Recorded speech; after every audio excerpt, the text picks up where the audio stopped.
जब भी एआई की बात आती है माइंड में सिर्फ एक इमेज बनने लगती है, एआई, टेक्नोलॉजी, मशीन्स या human job losing. But AI actually है क्या? इसी की लोगों को बिगेस्ट मिसअंडरस्टैंडिंग होती है। लोग एआई को जानते ही नहीं या लोग इस टेक्नोलॉजी का यूज सही तरीके से करते ही नहीं, क्योंकि हिस्ट्री कुछ और कहती है। हिस्ट्री कहती है टेक्नोलॉजी यानी एआई ह्यूमन रिप्लेसमेंट नहीं करेगा। वो ये कहता है कि ह्यूमन के किस पार्ट को रिप्लेसमेंट करेगा, ये जानना जरूरी है। आपको ये समझना होगा कि एआई ह्यूमन के किस पार्ट को रिप्लेस करेगा, क्योंकि कई सारे लोग, बहुत सारे लोग यही करते हैं कि एआई आएगा तो जॉब लॉस हो जाएंगी सारी, या एआई आ गया तो ह्यूमन सबकी जॉब खत्म या कुछ बचेगा ही नहीं। बट एक्चुअली में रियलिटी में ऐसा है ही नहीं, क्योंकि एआई ह्यूमन की जगह नहीं ले सकता और ना ही एआई ह्यूमन के पूरे पार्ट को रिप्लेसमेंट कर सकता है या रिप्लेस कर सकता है। वो सिर्फ ह्यूमन के किसी पार्ट को रिप्लेस कर सकता है, बट पूरे ह्यूमन बॉडी, ह्यूमन सिस्टम को रिप्लेस नहीं कर सकता। तो एआई बराबर ह्यूमन रिप्लेसमेंट, यानी एआई बराबर ह्यूमन रिप्लेसमेंट।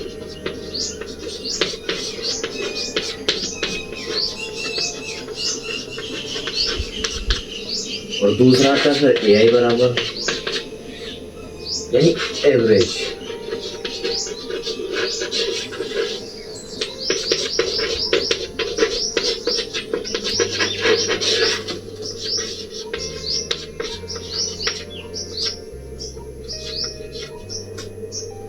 यानी एआई बराबर ह्यूमन रिप्लेसमेंट नहीं है, क्योंकि अगर एआई बराबर ह्यूमन रिप्लेसमेंट होता तो ये एक अलग ही चीज हो जाती, और ये क्वेश्चन शायद सही है ही नहीं, यानी ये क्वेश्चन ठीक नहीं है, क्योंकि ह्यूमन जो प्राकृतिक है, जो कुदरती है, वो अलग चीज है। ह्यूमन का पूरा जो सिस्टम है वो अलग है एकदम, और जो एआई है, जो मशीन्स है, जो रोबोट्स है, वो चीज एकदम अलग है। क्योंकि रोबोट जो होता है वो ह्यूमन को रिप्लेसमेंट नहीं कर सकता। एआई बराबर एवरेज थिंकिंग रिप्लेसमेंट, यानी वो इंसान के यानी एवरेज थिंकिंग को एडवांटेज देता है, क्योंकि ये यानी आपके वर्क में बहुत ज्यादा हेल्प कर सकता है। फॉर एग्जाम्पल, अगर आप कोई भी बुक पढ़ते हो तो आपको कई दिन लग जाते हैं, बट एआई हुआ, रोबोटिक्स हुए, ये सब टेक्नोलॉजी की मदद से, हेल्प से ये मिनटों में, कुछ सेकंडों में पढ़ देते हैं, यानी खत्म कर देते हैं, और पूरा आपको उसका निष्कर्ष, सार निकाल कर भी दे देते हैं। ये फंडामेंटल होता है कि एआई बराबर एवरेज थिंकिंग रिप्लेसमेंट, यानी ये इंसान के स्पेसिफिक एडवांटेज को रिप्लेस करता है, ना कि पूरी ह्यूमन बॉडी को या ना कि पूरे ह्यूमन सिस्टम को, क्योंकि ह्यूमन सिस्टम को रिप्लेस करना इतना इजी नहीं है और ना ही होने वाला है, क्योंकि टेक्नोलॉजी बढ़ जाएगी, एआई और ज्यादा आएंगे, बट जो एआई का यूज करना जानेगा, क्योंकि एआई को कंट्रोल कौन करेगा? ह्यूमन। लैपटॉप कौन चलाएगा? ह्यूमन। या रोबोट किसने बनाया? ह्यूमन ने। तो ह्यूमन यानी इंसान को नॉलेज है।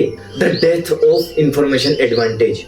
ओल्ड वर्ल्ड इंफॉर्मेशन बराबर पावर था, यानी ओल्ड वर्ल्ड ये क्या था? इंफॉर्मेशन बराबर पावर, यानी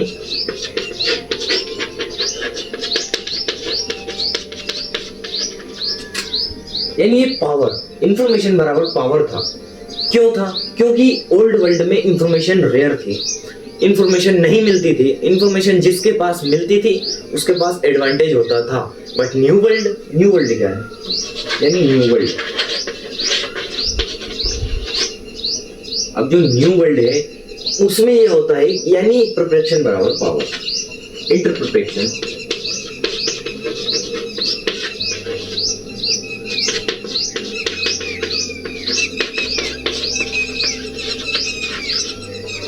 यानी ये आज के टाइम में एडवांटेज है, बट पहले के टाइम में इंफॉर्मेशन एडवांटेज था।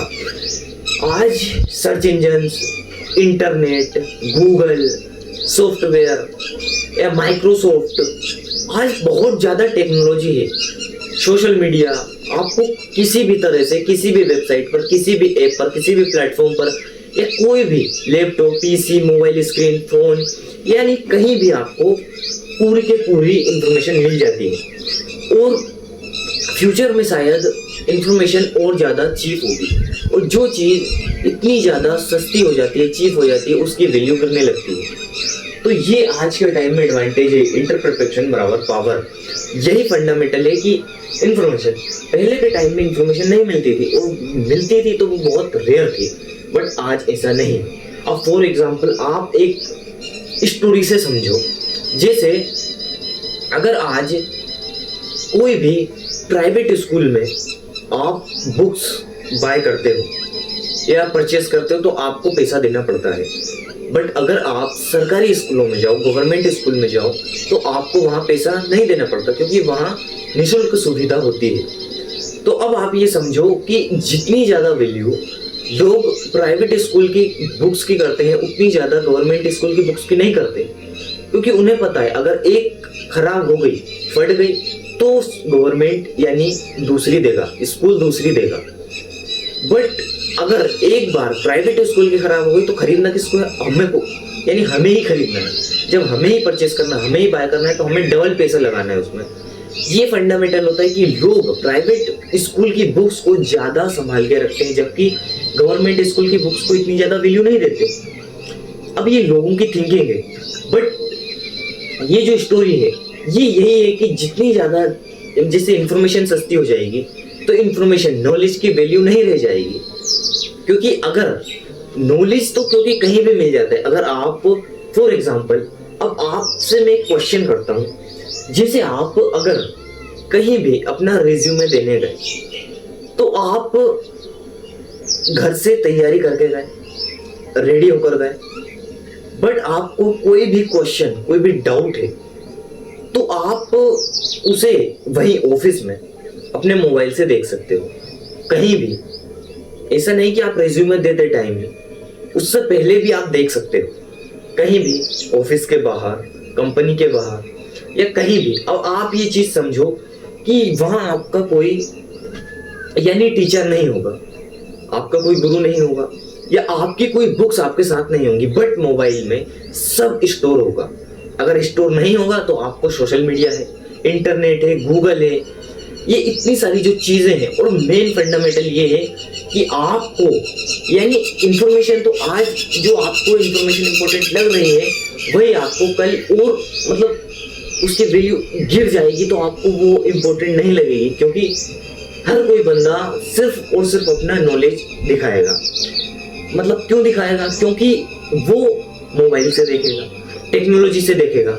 यही फंडामेंटल है कि आने वाले टाइम में इंफॉर्मेशन की वैल्यू और गिर जाएगी, क्योंकि पहले के टाइम में रेयर थी, बट आज के टाइम में तो चीप हो चुकी है, और आने वाले टाइम में और ज्यादा चीप होगी। द न्यू हेरेंसी यानी टॉप बराबर जजमेंट, मिडिल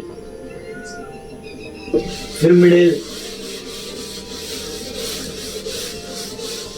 यानी टॉप बराबर जजमेंट, टॉप बराबर जजमेंट।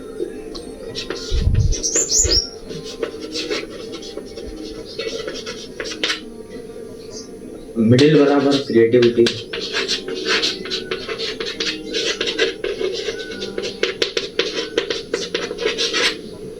या मिडिल बराबर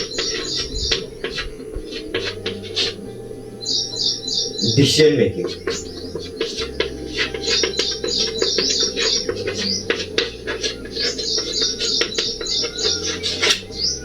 मिडिल बराबर डिसीजन मेकिंग और बॉटम बराबर इंफॉर्मेशन।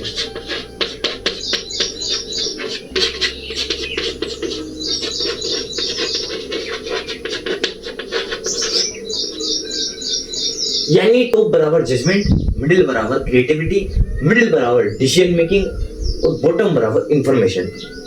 अब आने वाले टाइम में, फ्यूचर में, सबसे ज्यादा पावरफुल वो नहीं होगा जो सबसे ज्यादा जानता होगा, बल्कि वो होगा जो यानी सही डिसीजन ले सकता है, यानी डिसीजन मेकिंग। मिडिल जो सही डिसीजन लेगा सही टाइम पर, वही सबसे ज्यादा पावरफुल होगा। क्योंकि अगर गलत टाइम पर सही डिसीजन ले लिया जाए तो वो कभी सक्सेस नहीं दिलाता। बट अगर सही टाइम पर गलत डिसीजन ले लिया जाए वो भी सक्सेस नहीं दिलाता। बट अगर सही टाइम पर सही डिसीजन ले लिया जाए, सही टाइम के साथ ले लिया जाए, तो वो आपको एक एडवांटेज देता है। और वो ऐसा एडवांटेज देता है कि आपको प्रॉफिट ही प्रॉफिट होता है।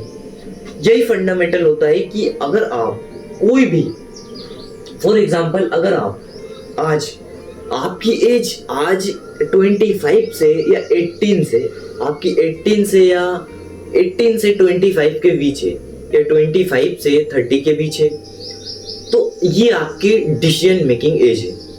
यही आपको डिसाइड करना होता है कि आपको जॉब चाहिए, बिजनेस चाहिए, फ्यूचर चाहिए, आपको चाहिए क्या, आपको पावर चाहिए या आप, यही आपको मतलब आपकी डिसीजन मेकिंग एज होती है।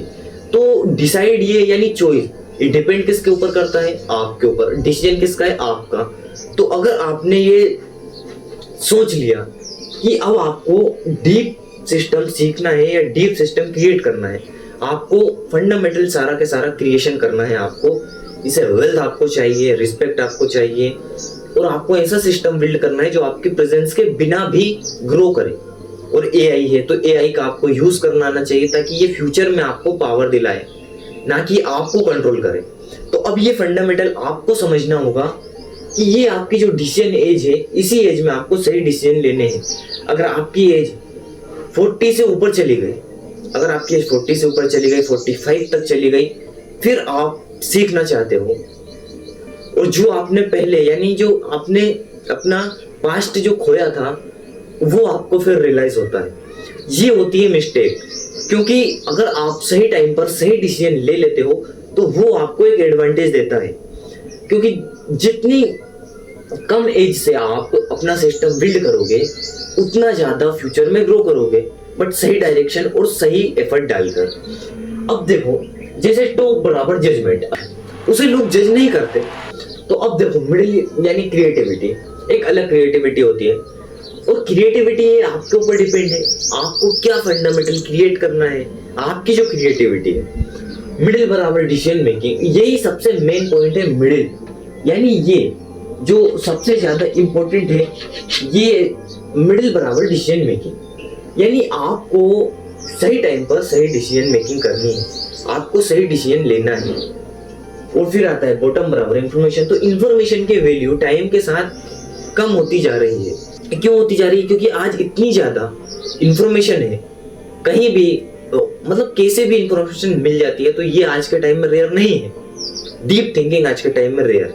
The future of work. अब आते हैं सबसे मेन कॉन्सेप्ट पर, जो है हमारा वर्क ऑपरेटर सिस्टम बिल्डर। इसे हम डिटेल्स में समझते हैं। यानी जो इंडस्ट्रियल एरिया था उसमें वर्कर वैल्यूएबल था, यानी वर्कर के बाद क्या आया? इंडस्ट्रियल एरिया में वर्कर वैल्यूएबल था, बट नॉलेज एरिया में स्पेशलिस्ट वैल्यूएबल था, यानी वर्कर ऑपरेटर।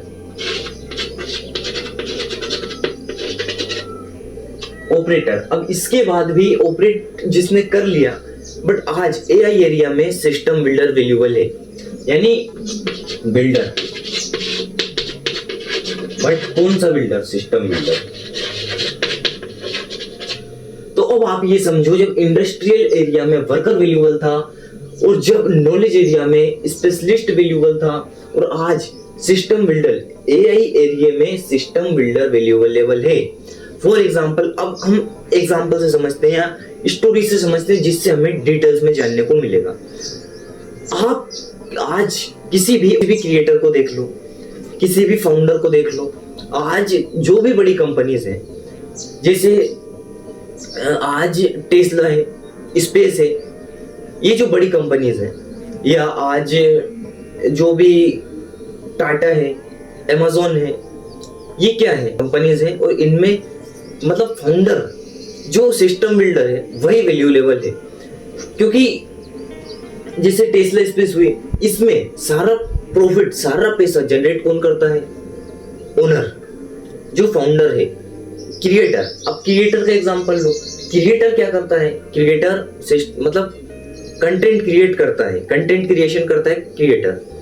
बट उसे कंज्यूम कौन करता है? कंज्यूमर्स। कंज्यूमर्स यानी पीपुल, यानी लोग कंज्यूम करते हैं। तो प्रॉफिट किसको होता है? सबसे ज्यादा प्रॉफिट होता है क्रिएटर को, क्योंकि लोगों को तो 50 क्रिएटर ऐसे मिल जाएंगे, बट अगर उसी क्रिएटर के पास जा रहे हैं तो क्रिएटर को कितना ज्यादा फायदा है, कितना ज्यादा प्रॉफिट है, ये फंडामेंटल होता है। बाकी लोगों का भी मतलब कोई ना कोई तो फायदा है, तभी वो क्रिएटर को देखते हैं। बट जैसे फॉर एग्जांपल अगर कोई एंटरटेनमेंट करता है तो वो एंटरटेनमेंट वाले क्रिएटर को देखते हैं, क्योंकि उन्हें एंटरटेनमेंट चाहिए। किसी को फनी वीडियोस चाहिए, किसी को बिजनेस सीखना है तो वो बिजनेस वाले क्रिएटर के पास जाते हैं। यही चीज होती है, यानी वर्कर, ऑपरेटर, सिस्टम बिल्डर। तो वर्कर इंडस्ट्रियल एरिया में वर्क करता है, वो जो ऑपरेटर है यानी जो नॉलेज एरिया में वर्क करता है वो स्पेशलिस्ट हो गया। बट जो सिस्टम बिल्डर है वो आज के टाइम में, क्योंकि आज जो वर्कर थे पहले वो आज कंटेंट क्रिएट करके, आज कंटेंट क्रिएशन में उतर कर वो भी आज इंडस्ट्रियल एरिया से बाहर निकल चुके हैं। यानी वो अब वर्क नहीं करते, वो आज कंटेंट क्रिएट करते हैं, सोशल मीडिया पर आ चुके हैं, अकाउंट आ गए हैं या चैनल्स बना लिए, एक अच्छी खासी लाइफ जी रहे हैं। और जो दूसरा ऑपरेटर है वो नॉलेज एरिया में जो स्पेशलिस्ट है वो भी कंटेंट क्रिएट कर रहा है। क्यों कर रहा है? क्योंकि जो कंटेंट क्रिएट कर रहा है वो इस फंडामेंटल से क्रिएट कर रहा है, क्योंकि उसके पास तो नॉलेज है, तो वो नॉलेज लोगों को बांट रहा है। लोग देखेंगे भी क्योंकि लोगों को चाहिए नॉलेज। अब जो तीसरा होता है सिस्टम बिल्डर। जो सिस्टम बिल्डर है यही सबसे मेन कॉन्सेप्ट है, क्योंकि अगर आपको अपनी वेल्थ सिस्टम बिल्ड करनी है, यानी वेल्थ बिल्ड करनी है, आपको कोई भी, आपको कुछ भी चाहिए, आपको सिस्टम बिल्ड करना है तो आपको एक ऐसा सिस्टम बिल्ड करना होगा जो आपकी प्रेजेंस के बिना भी ग्रो करे। क्योंकि एक वर्कर है, एक ऑपरेटर यानी क्रिएटर है, तो ये इनकी प्रेजेंस में ही ग्रो कर सकते हैं। क्योंकि अगर एक क्रिएटर अपना फेस, अपनी वॉइस नहीं दिखाएगा, जबकि उसने पहले से ही क्रिएटर ने अपनी वॉइस, अपना फेस दिखा के रखा है, यानी ब्रांड वैल्यू है, तो अगर उसने एकदम से अपना फेस नहीं रिवील किया या हटा दिया गया, या वो उसकी प्रेजेंस नहीं है, वो टीम संभाल रही है, तो वो चीज एक अलग हो जाती है। लेकिन उसकी शूटिंग, वीडियो एडिटिंग तो साइड करो, बट जो शूटिंग होती है वो उसी की प्रेजेंस में होगी। और जो दूसरा ऑपरेटर है, सॉरी हाँ, ये ऑपरेटर हो चुका है, वर्कर है, जो वर्क करता है वो प्रेजेंस में ही करेगा। बट जो सिस्टम बिल्डर है, एक फाउंडर है, जिसके थॉट्स, जिसका सिस्टम काम करता है, उसके बिना अगर वो 3 मंथ के लिए वेकेशन पर भी चला जाएगा तो सारा सिस्टम कंपनी संभालेगी। यही फंडामेंटल होता है। फ्यूचर में एआई इतना बढ़ जाएगा, क्योंकि आज इतना ज्यादा डिस्ट्रैक्शन बढ़ चुका है कि आज लोग एक क्रिएटर के पास नहीं जाते, हजारों क्रिएटर्स के पास जाते हैं। तो अगर आप एक क्रिएटर हो तो आपका फ्यूचर भी एक तरीके से यानी खतरे में क्यों है? क्योंकि आपका कंटेंट आज चल रहा है, बट आगे चले या ना चले वो चीज फिर यानी टाइम के ऊपर डिपेंड करती है। टाइम के ऊपर डिपेंड करती है, क्योंकि आज डिस्ट्रैक्शन बहुत ज्यादा है, कल डिस्ट्रैक्शन और बढ़ेंगे तो लोग और ज्यादा डिस्ट्रैक्ट हो जाएंगे। तो शायद लोग फिर कंटेंट कौन सा कंज्यूम करें, क्या फंडामेंटल है, ये सिर्फ टाइम ही बताएगा। The future of wealth. लोग सोचते हैं टाइम बराबर मनी, यानी टाइम बराबर मनी, बट ये गलत है। टाइम बराबर मनी नहीं है, बट लेवरेज मनी। वेल्थ यानी अब एकदम डीप कॉन्सेप्ट समझो आप कि आज एआई है, तो ये एआई आपके बिजनेस में बहुत ज्यादा बिगेस्ट एडवांटेज बन सकता है अगर आप एआई का यूज करना जान जाओ तो। क्योंकि जो फाउंडर है, जो इन्वेस्टर्स है, वो एआई से भी अपना काम करवाते हैं, एआई की हेल्प लेते हैं। तो ये फंडामेंटल होता है, क्योंकि poor people sell time, poor people best in your time, यानी वो अपना खुद का टाइम वेस्ट करते हैं और दूसरों का भी करते हैं। और जो वेल्थी पीपल है वो क्या करता है? वो करता है लेवरेज, क्योंकि जितना ज्यादा लेवरेज होगा उतना ज्यादा डबल एफर्ट लगेगा या 100 गुना एफर्ट लगेगा।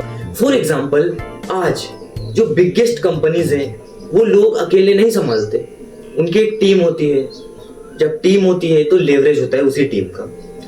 अगर टीम नहीं है, लेवरेज नहीं है, तो वो इतना ज्यादा ग्रो कर ही नहीं सकती, क्योंकि इतना ज्यादा सिस्टम बिल्ड नहीं हो सकता। एक अकेला इंसान कब तक क्या करेगा? तो टीम बिल्ड यानी लेवरेज का यूज करना very important for business. Important है क्योंकि बिजनेस में लेवरेज अगर मिल जाए तो एक एडवांटेज मिल जाता है। जैसे डिस्ट्रीब्यूशन मिल जाए तो एडवांटेज मिल जाता है, वैसे ही लेवरेज मिल जाए तो एडवांटेज मिल जाता है। द फ्यूचर ऑफ एडवांटेज यानी फ्यूचर का सबसे स्मार्टर पर्सन वो नहीं होगा जिसका सबसे ज्यादा हाई आईक्यू होगा, बल्कि वो होगा जो अडॉप्टर होगा। यानी हाई आईक्यू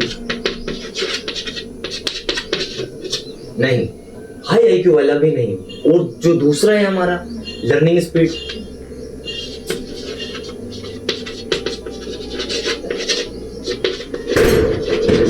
नहीं, यानी हाई आईक्यू वाला भी नहीं होगा, ना लर्निंग स्पीड वाला होगा। जो सबसे ज्यादा यानी जो पर्सन फास्टर अडॉप्टर होगा, यानी अडॉप्टर फास्ट अडॉप्टर होगा, क्योंकि हाई आईक्यू वो तो वैसे भी आज टेक्नोलॉजी में मिल ही जाएगा, एआई में मिल ही जाएगा, बट लर्निंग स्पीड वो भी आपको एआई टेक्नोलॉजी में मिल जाएगी। बट जो फास्ट अडॉप्टर है, the future human, AI plus human judgement, यानी एआई प्लस फ्यूचर नहीं, ह्यूमन जजमेंट आएगा, ह्यूमन जजमेंट।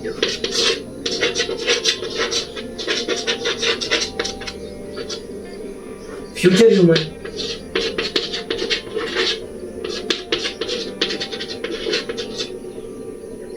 यानी फ्यूचर ह्यूमन, ये एआई प्लस ह्यूमन जजमेंट, बाकी फ्यूचर ह्यूमन का ही है। यानी एआई का कोई फ्यूचर नहीं है, एआई फ्यूचर का किंग नहीं होगा। एआई रिप्लेसमेंट करेगा बट ह्यूमन को रिप्लेसमेंट नहीं करेगा, और मतलब एआई रहेगा और एआई बहुत तेजी से बढ़ेगा, बट ह्यूमन की जगह नहीं ले सकता, या ह्यूमन ही किंग रहेगा। तो जैसे एआई फ्यूचर में क्या होगा, यानी एवरेज थिंकिंग डिस्पेयर होगी, एवरेज वर्क डिस्पेयर होगा, या एवरेज जो क्योंकि ये एआई जो है वो एक एम्पलीफायर है जो कि पूरी तरीके से ह्यूमन को, यानी ह्यूमन के पूरे पार्ट्स को, या ह्यूमन को पूरी तरीके से एकदम ही चेंज नहीं कर सकता और ना ही करेगा। एआई सिर्फ इंसान के, ह्यूमंस के कुछ पार्ट्स को रिप्लेसमेंट करेगा, कुछ पार्ट्स को रिप्लेस करेगा। यही फंडामेंटल है कि एआई प्लस ह्यूमन जजमेंट और फ्यूचर ह्यूमंस का ही है। और शायद इसीलिए फ्यूचर में सबसे पावरफुल वो नहीं होगा जो हार्डवर्क करेगा, वो होगा जो एआई के साथ मिलकर बेटर डिसीजंस लेगा, because AI will not replacement humans, क्योंकि ह्यूमंस को पूरी तरीके से रिप्लेसमेंट एआई नहीं करेगा। यही फंडामेंटल है। आपका अगर कोई भी डाउट है, आपका कोई भी क्वेश्चन है, तो कमेंट बॉक्स में कमेंट कर देना। बाकी ये हमारी सीरीज का पार्ट 4 था, इसी सीरीज से जुड़े रहना। बाकी